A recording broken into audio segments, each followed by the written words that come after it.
Bom dia a todos. Preciso fazer uma pequena correção. Estou com uma bigarrinha aqui, mas ela vai sair durante a pregação, tudo bem? Vocês perceberam que eu levei uma cutucadinha sendo chamado de presbiteriano. Alguns nem perceberam, mas ficou claro para mim e eu preciso agora corrigir essa questão. Na verdade, eu não sou 100% presbiteriano. Eu sou batisteriano. Então, dessa forma, a gente corrige, enquanto que o pastor Marcelo, ele é 100% pentecostal. Já perceberam, né? Então, ele combinou, falou, olha, vamos fazer uma mistura de um culto pentecostal com um culto batisteriano. Então, eu estou aqui representando os batistas e os presbiterianos. Muito bem, brincadeiras à parte, vamos orar, porque temos um compromisso muito sério, e cada vez que nós subimos aqui, realmente não é simples, é mais fácil, vocês sabem disso, me dar um flip chart, ou colocar uma lousa aqui, do que pregar, mas faz parte, ossos do ofício, apesar de que a pregação também é um privilégio que Deus nos concede. Pai, obrigado, Senhor, pela bênção da salvação em Cristo. E agora nós te pedimos, venha com o teu Espírito, ilumina a nossa mente e o nosso coração, ó Espírito Santo, e traz clareza a respeito da obra expiatória do Senhor Jesus na cruz do Calvário. Que possamos entender a sua morte, a sua ressurreição, a salvação que nós temos, que isso torne-se muito forte no nosso coração, no dia de hoje e daqui para sempre, em nome de Jesus, amém. Eu escolhi um tema, está sendo projetado aí, eu preciso de longe colocar os óculos, de perto eu tiro os óculos, porque eu tenho miopia e o meu médico está aqui, que cuida de mim, com todo cuidado. Muito bem, tema, meu passado, não, aquele não ficou muito pequeno. Não, mas pode colocar o tema novamente. Meu passado não me condena. Muito importante esse tema. Meu passado não me condena. Então, vamos discutir um pouquinho sobre isso e entender por quê. Porque todos nós aqui temos um passado já vivido e estamos agora no presente. Mas o passado, ele pode muito nos atrapalhar no presente. Então, que saiamos daqui hoje entendendo que nós temos algo tremendo para viver a partir deste momento em que nós estamos em Cristo. Abram suas Bíblias no Evangelho de João, capítulo 19. Evangelho de João 19, de 28 a 30. Depois, vendo Jesus que tudo já estava consumado, para se cumprir a Escritura, disse: tenho sede. Estava ali um vaso cheio de vinagre. Embeberam de vinagre uma esponja e, fixando-a num caniço de isopo, lhe a chegaram à boca. Quando, pois, Jesus tomou o vinagre, disse: está consumado. E, inclinando a cabeça, rendeu o espírito. O que isso significa para nós? Qual a visão que nós temos desta cena, que inclusive na semana que vem nós temos a cantata de Páscoa, e a Páscoa cristã, ou a celebração da morte e ressurreição de Jesus para nós cristãos, e a Páscoa judaica vão coincidir na mesma data neste ano de 2022. Então os judeus também estarão comemorando os 7 dias de Páscoa, celebrando então aquela libertação que eles tiveram lá no Egito, por volta de 1500 anos antes de Cristo, uma libertação poderosa. E a Páscoa, ela prefigura a ceia do Senhor e mostra então para nós que o cordeiro que foi sacrificado, cada família sacrificava o seu cordeiro.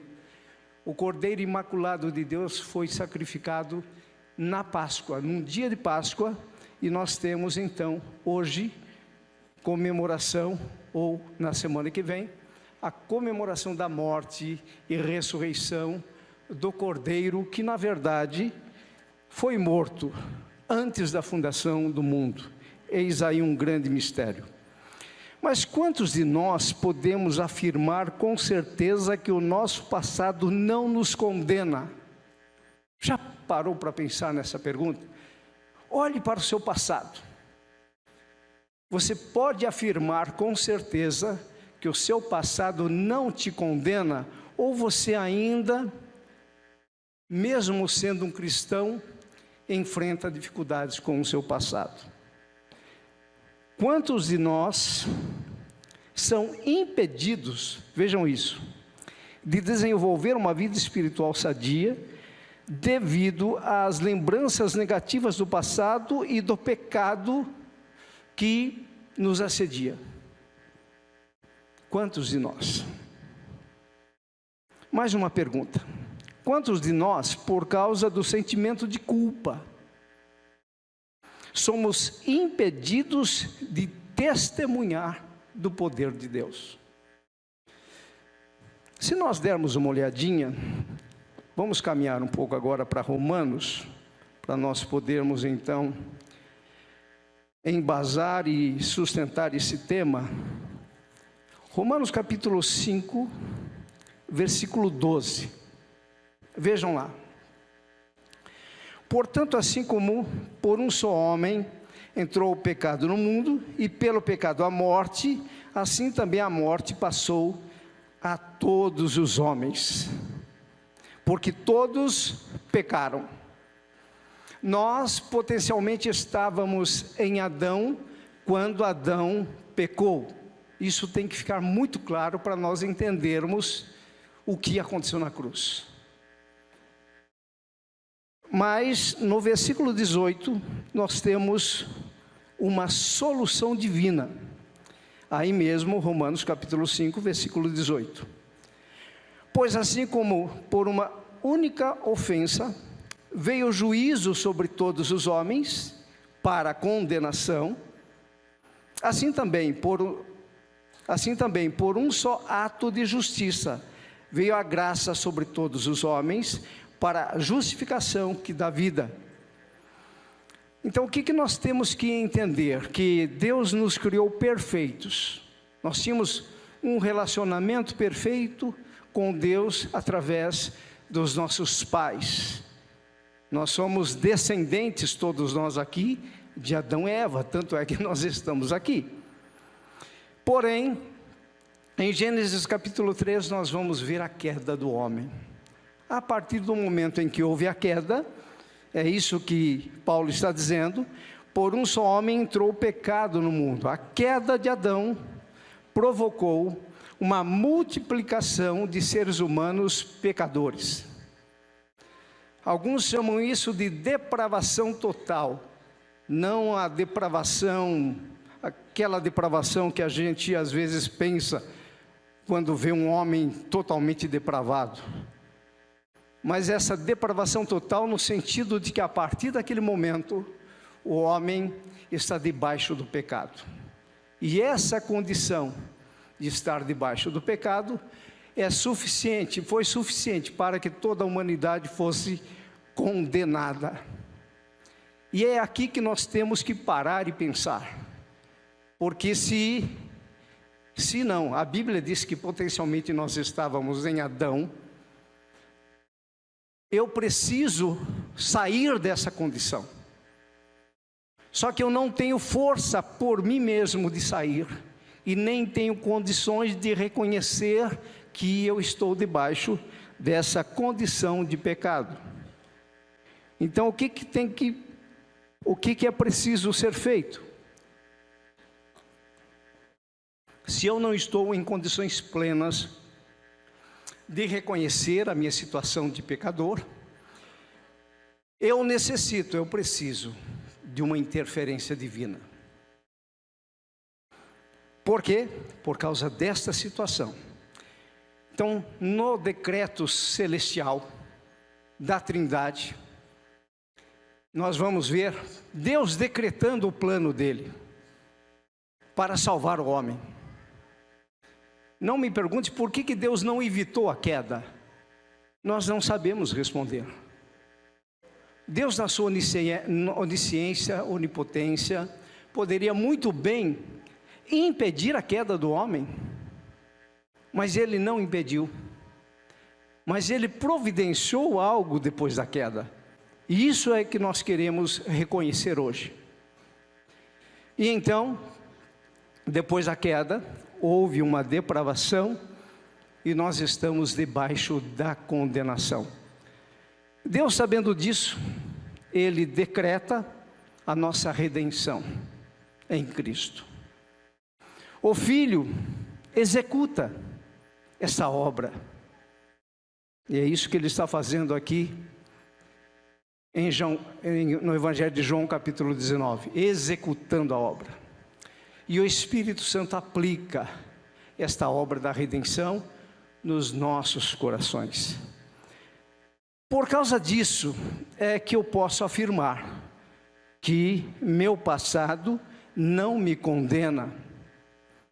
E você também pode declarar que o seu passado não te condena, porque houve uma resolução divina para isso.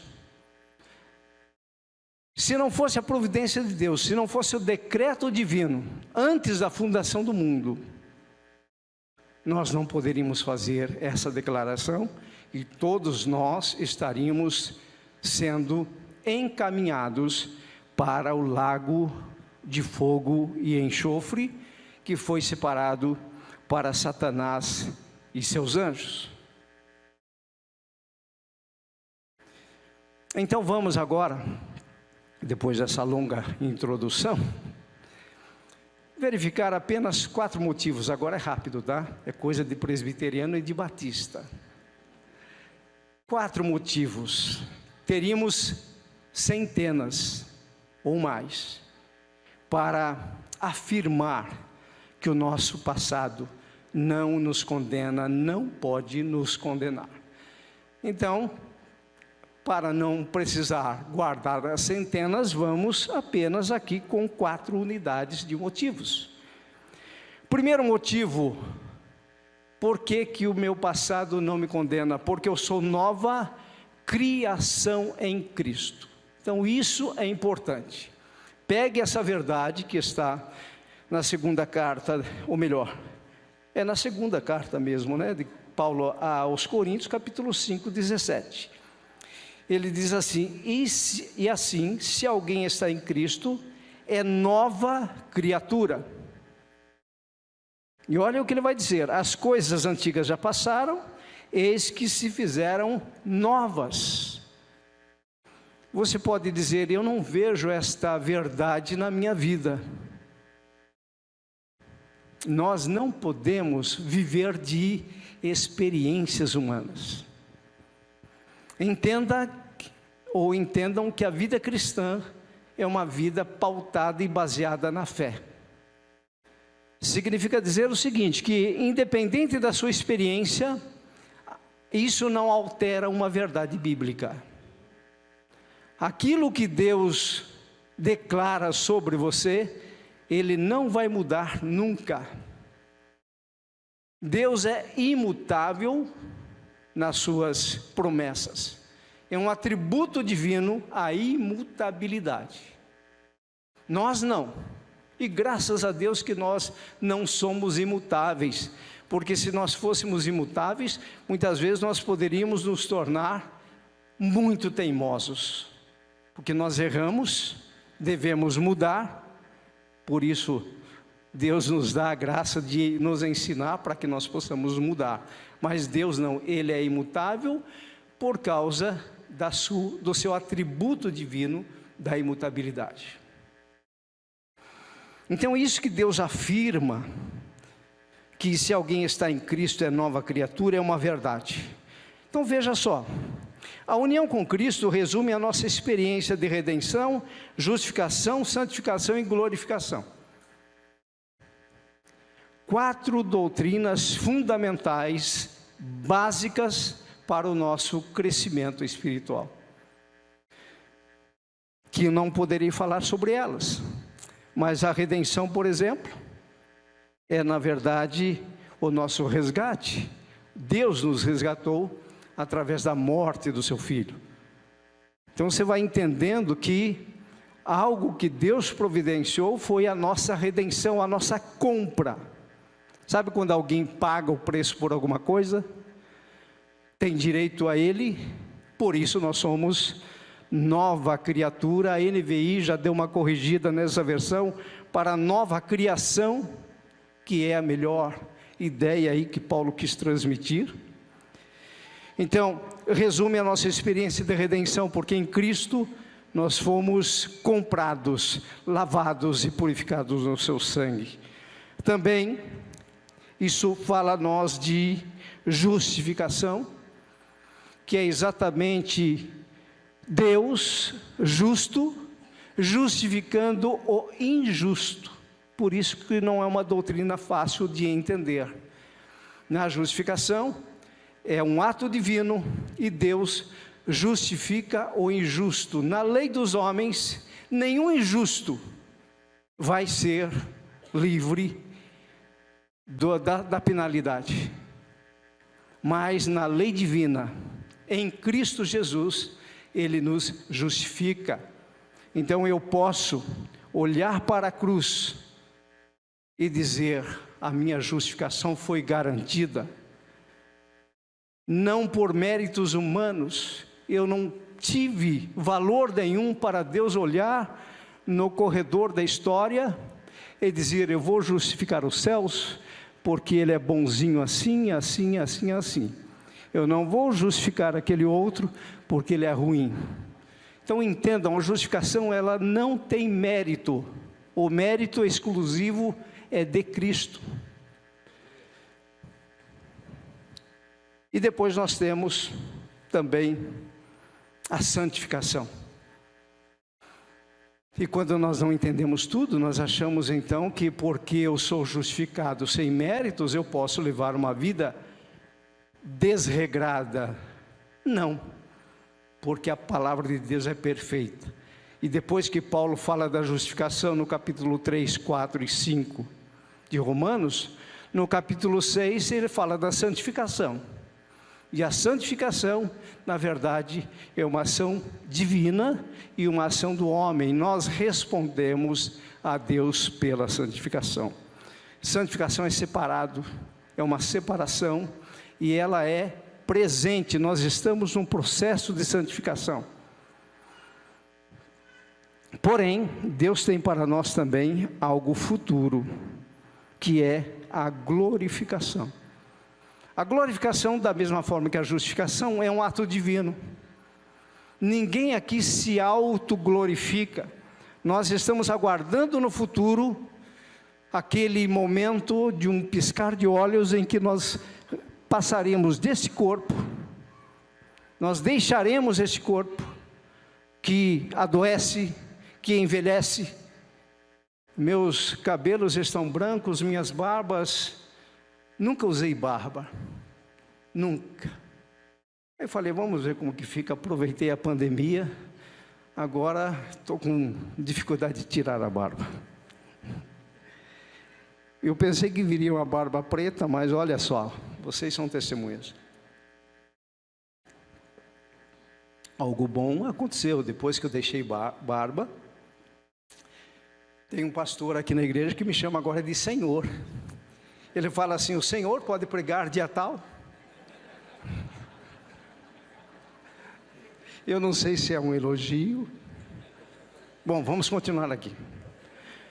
Muito bem, a glorificação é aquele processo de quando Deus vai transformar o nosso corpo de corruptível para corpo incorruptível. Imagine, por exemplo, agora você está nessa condição, o tempo arrebenta com a gente, pastor Roberto que eu diga, nós estamos nessa condição aqui agora, na idade do condor, que alguns chamam, e de repente, num piscar de olhos, você se vê com um resplendor que mesmo você não reconhece mais, e a hora que você dá uma olhadinha assim, você se encontrou nos ares com o Senhor. Isso é glorificação e todos nós estamos esperando, isso é futuro. A justificação, a redenção, você não fez nada por merecer, foi um ato divino. A justificação também não, Deus te justificou por espontânea vontade, por escolha dele. A partir do momento que você passou pelo processo de redenção divina, justificação divina, você entra agora na santificação, e na santificação você responde a Deus reconhecendo tudo isso. E na espera futura da glorificação. E é o que nós estamos esperando. Deus então vai nos selar com a justificação, é o final completo do plano divino. Então, quando nós falamos sobre a morte de Jesus na cruz do Calvário, na nossa mente só pode, às vezes aparece assim, poxa, eu sou salvo por Cristo, mas nós não sabemos o preço disso, nós não sabemos a dimensão disso, as consequências eternas que isso causou.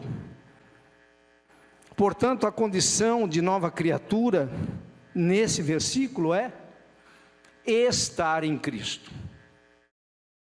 E o estar em Cristo é exatamente esta posição de reconhecimento, de que em Adão, estando em Adão, eu estou condenado, plenamente condenado para a eternidade, no lago de fogo e enxofre. Estando em Cristo, que deve ser a opção de todos nós, nós estamos salvos e somos nova criatura. Segundo motivo, fui considerado inocente. Então a justificação ela tem que ficar muito forte no nosso coração. Eu fui considerado inocente. Quem é que bateu o martelo na minha inocência? Nenhum de vocês. Assim como na inocência de vocês, nenhum de nós poderia bater o martelo para nos inocentar. Mas Deus sim. Quando Paulo fala em Romanos 8:1, agora pois já nenhuma condenação, olha a ênfase no grego, nenhuma condenação há para os que estão em Cristo Jesus. Qual é a condição para ser nova criatura? Estar em Cristo. Qual é a condição para não ser condenado, para não ter nenhuma condenação? Também estar em Cristo. Então a provisão divina já aconteceu, isso que tem que ficar claro para nós.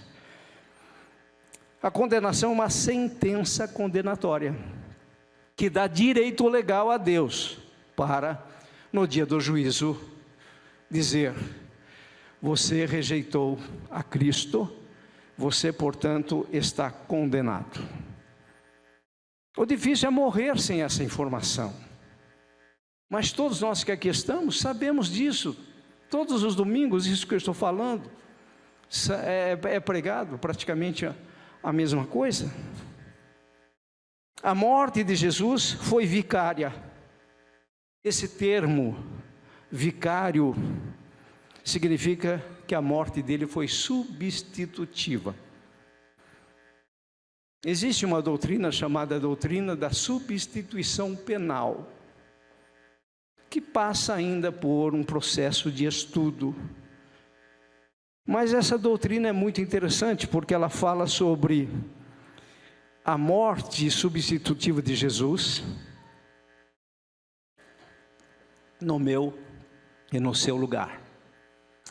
E ela diz o seguinte: e como o salário do pecado é a morte, Jesus vem e recebe para ele o salário. Então vejam, todos nós temos, ou deveríamos ter, um salário a receber, que é a morte.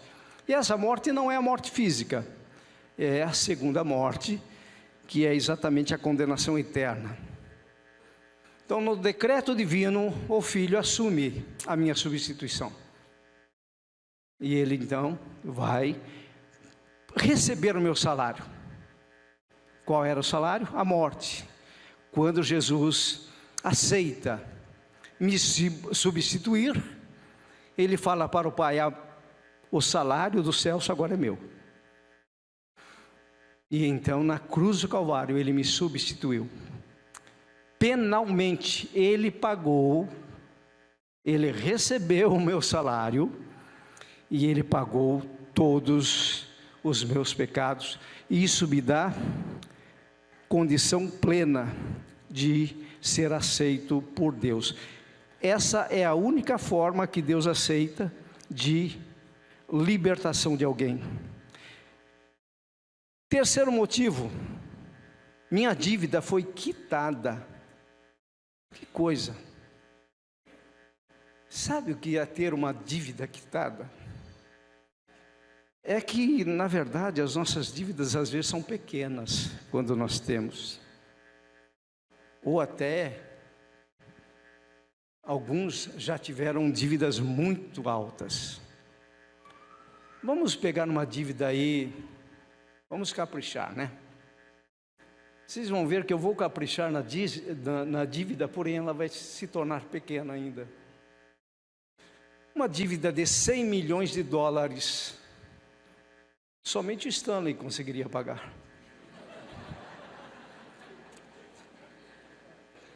Sua mente agora foi lá no investimento que você tem, eu sei disso.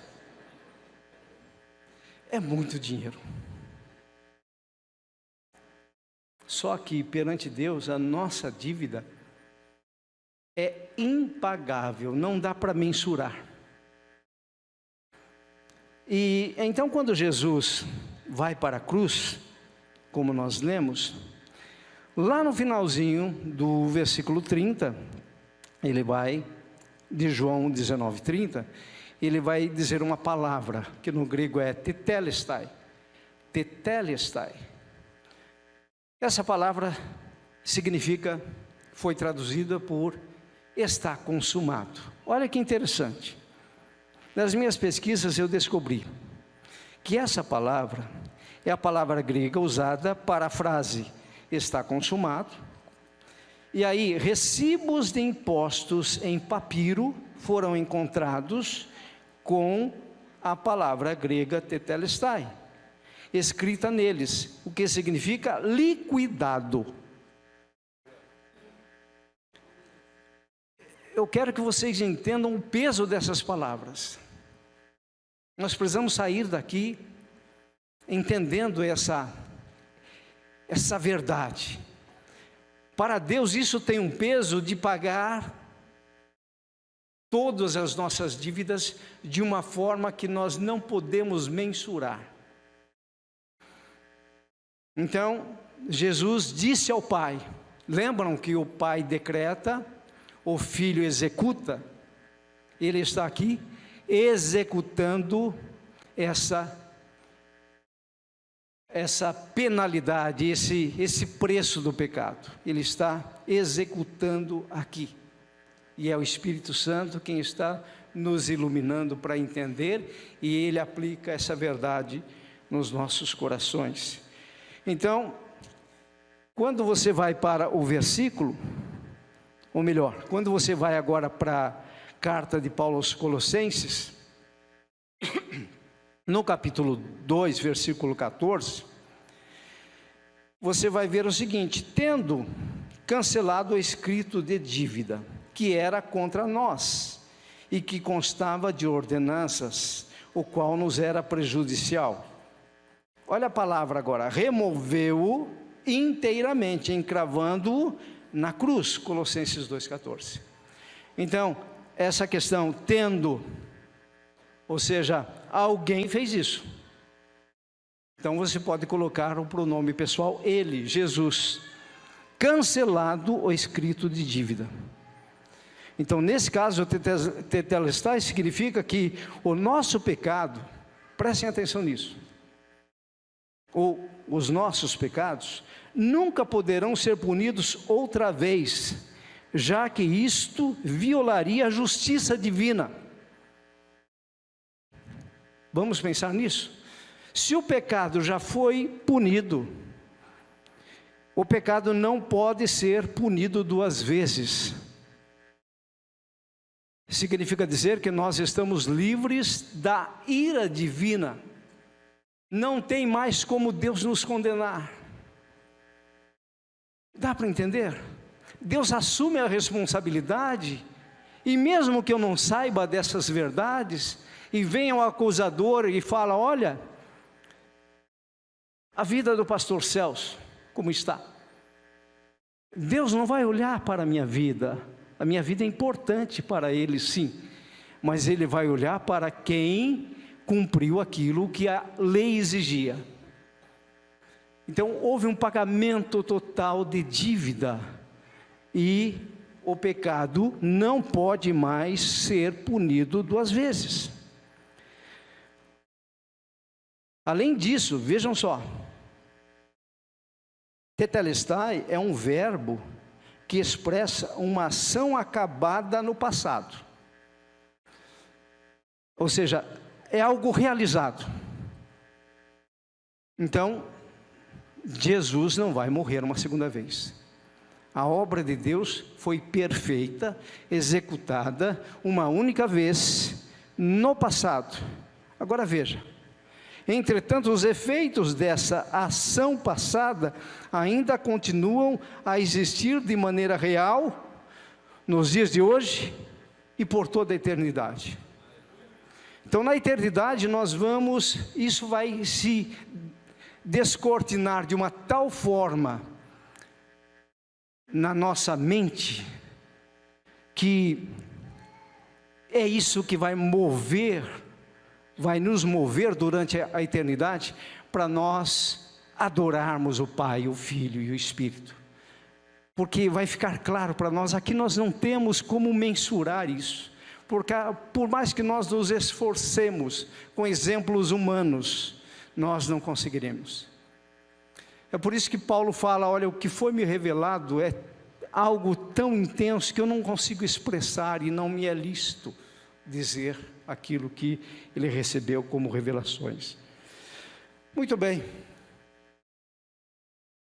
avancei demais, e fica então para vocês estudarem o quarto motivo. Meu velho homem foi crucificado com Cristo. Olha só, eu não vou ser crucificado com Cristo. Por que eu não vou ser? Porque isso já ocorreu na cruz do Calvário. A morte de Jesus é substitutiva, é vicária, mas ela também é inclusiva. Sabe o potencial que eu recebi em Adão, que me condena? Foi crucificado em Cristo na cruz do Calvário. Vamos orar? Pai, nós queremos colocar diante do Senhor todas essas verdades bíblicas, que muitas vezes passam despercebidas diante de nós.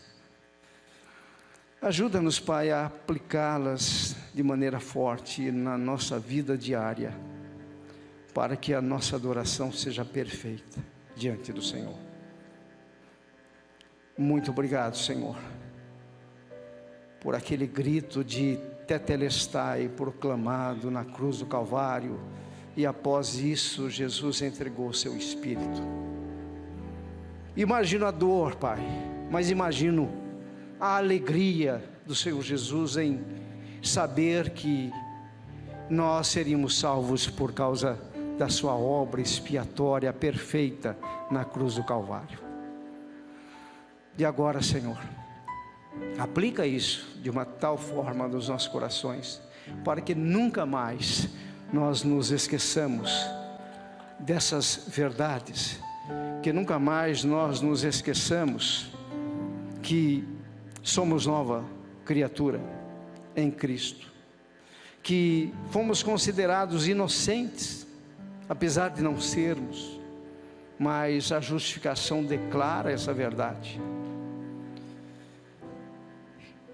Que reconheçamos que o nosso escrito de dívida foi totalmente quitado, ou seja, a exigência da lei, ela me punia, e ela também teve a importância de me apontar para Cristo. E obrigado a Deus, porque a morte de Jesus também me incluiu nele, por isso a minha natureza pecaminosa herdada em Adão foi crucificada. Gostaria que você orasse comigo esta oração, aí mesmo onde você está. Pai, obrigado pela tua morte na cruz do Calvário, pela morte do Senhor Jesus.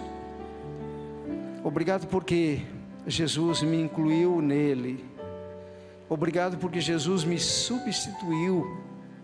O peso do pecado, a penalidade que pertencia a mim, por herança natural herdada em Adão, o Senhor Jesus vem e assume para Ele. Obrigado, ó Deus, por essa verdade eterna que vai continuar soando por toda a eternidade. Por causa disso, Senhor, é por causa disso que nós que aqui estamos declaramos ao Senhor Jesus como nosso único e suficiente Salvador. Nós reconhecemos esta verdade e dizemos: Senhor Jesus, eu creio no meu coração e confesso na minha boca, através da minha boca, que Tu és Senhor, que Tu és o meu Salvador. E ajuda-me, Senhor, a partir de agora, a caminhar esta vida crendo nessas verdades.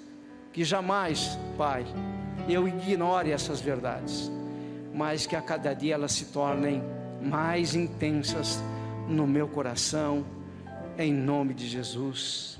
Amém.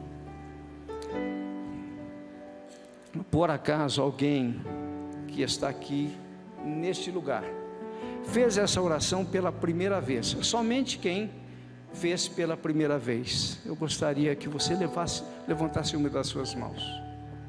Se foi a segunda vez, não precisa levantar. Se foi a primeira vez, você nunca tinha pensado numa oração assim e fez a primeira vez, levante sua mão. Tem alguém? Muito bem, tem um senhor aqui. Mais alguém? Tá. Eu pediria para que vocês que levantaram as mãos viessem aqui, olha. Esta senhora, mais alguém? Pois não, pode vir até aqui. E nós vamos orar com vocês. Eu pediria que alguns irmãos acompanhassem essas pessoas que aqui estão se achegando. Glória a Deus por isso. Glória a Deus.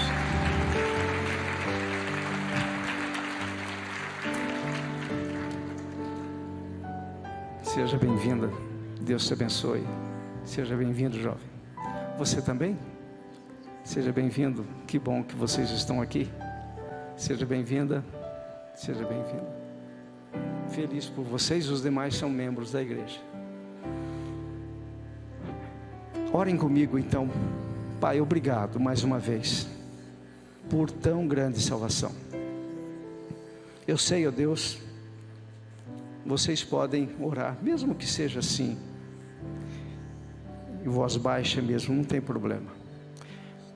Falem assim: eu sei, ó Deus, que agora o Senhor confirma a minha salvação em Cristo. Algo que o Senhor já previu antes da fundação do mundo, que o teu coração desejou.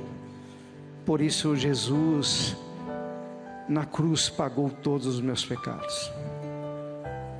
Pai, mesmo que eu não tenha entendido tudo o que foi falado, mas eu entendo que a minha culpa era muito grande, e estou saindo daqui aliviado, aliviada,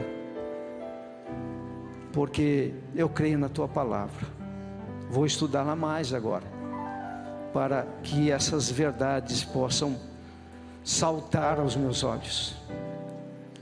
E tenho certeza, ó Deus, que a fé que eu tanto preciso a partir desse momento, ela vai continuar crescendo, porque eu receberei o apoio desses irmãos que tão amavelmente me abraçam e cuidam de mim a partir desse momento. E digam: obrigado, ó Pai, pelo meu nome estar escrito no livro da vida. Aleluia, aleluia, aleluia. Glória a Deus. Tem uns irmãos aqui que vão acompanhar vocês. Quem são aqueles que vão acompanhar? Por favor, eles estão de verde, é isso? Isso, esses irmãos que estão de verde vão acompanhar vocês. Vocês vão receber, eu acho que uma literatura para vocês iniciarem a vida cristã de vocês. Deus os abençoe. Pastor Marcelo.